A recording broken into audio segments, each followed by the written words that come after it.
আচ্ছা ভাই, একটা জিনিস দেখেন, এই যে আপনারা দেখতে পাচ্ছেন এখন আমি কি লিখবো, ধরো টেকনোব্লেড লিখলাম। একজন ইউটিউবার যে টেকনোব্লেড, এই যে টেকনোব্লেড লিখে নামটা সার্চ করলাম, তার স্ক্রিন এলো মাইনক্রাফট ক্যারেক্টার, মানে তার মাইনক্রাফট ক্যারেক্টার এলো।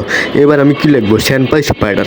এই স্যান্ডপাই স্পাইডার লিখলে কি আসবে, এই স্যান্ডপাই স্পাইডার স্ক্রিন, মানে স্যান্ডপাই স্পাইডার যে ক্যারেক্টারগুলো আছে না, এগুলি আসবে। ও মাই গড ব্রো, আমারও তো স্ক্রিন আইছে। আচ্ছা যাই হোক না কেন, এবার আমি কি লিখবো, আমাদের দেশের নাম বাংলাদেশ লিখবো, বাংলাদেশ।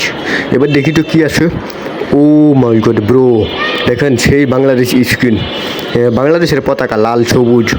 তারপরে ও ভাই নিচার সেই অনেক ইউনিক ক্যারেক্টার, অনেক ইউনিক স্কিন।